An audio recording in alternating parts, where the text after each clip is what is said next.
International trade and commerce are the lifeblood of our connected world.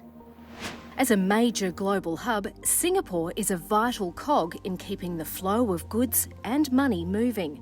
Singapore is a financial hub, it's a legal hub, it's also where a lot of data centres are at. Singapore's Changi Airport has repeatedly been named the world's best airport, and the country has the second busiest port globally. But all this infrastructure for trade and commerce could so easily come to a grinding halt because of cybercrime. Singapore is actually constantly being attacked all around the world. It is a much more lucrative and a lot more valuable assets that they can steal from here than if it were to go up elsewhere. Singapore is navigating an increasingly digital landscape. There's a lot of risk and threats coming our way, and with that, we need a dedicated teaching institution to be able to impart the skills and knowledge necessary for us to be able to defend or combat against these cyber threats. The Centre for Cybersecurity aims to keep Singapore safe by educating organisations and individuals to recognise that their digital security is in their own hands. And it's no small task. In 2022, 80% of organisations in Singapore admitted they'd been hit by a ransomware attack in the previous 24 months. Singapore is absolutely an attractive target for a lot of cyber criminals as well as nation-state actors. The reason behind this is because Singapore holds a lot of data, and we are related to certain organisations and countries that are geopolitically sensitive.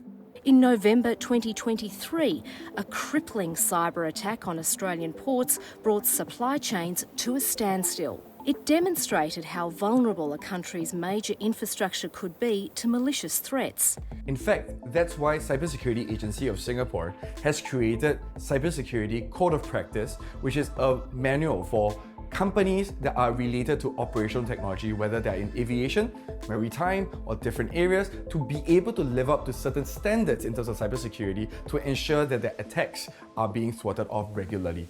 SIEM in short, right, stands for Security Information and Event Management. Now, what exactly do they manage, right? The Centre for Cybersecurity incorporates practical scenario assessments as part of its courses. The countdown timer creates a sense of urgency for the students to identify the threats and fix them before it's too late.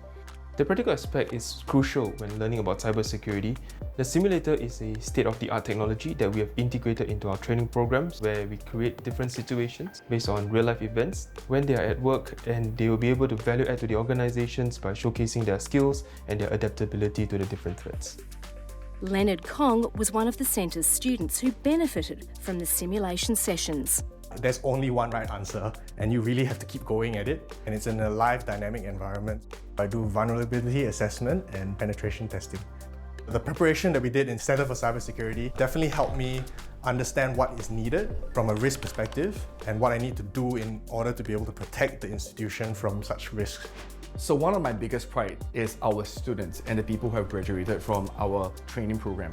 So our CFC students have gone everywhere from Goldman Sachs to Daimler to NTU, all around Singapore. And because they're in critical areas of Singapore, they're able to defend Singapore well. By focusing on cybersecurity education and training, our institution has become a strategic partner in enhancing Singapore's overall cybersecurity resilience.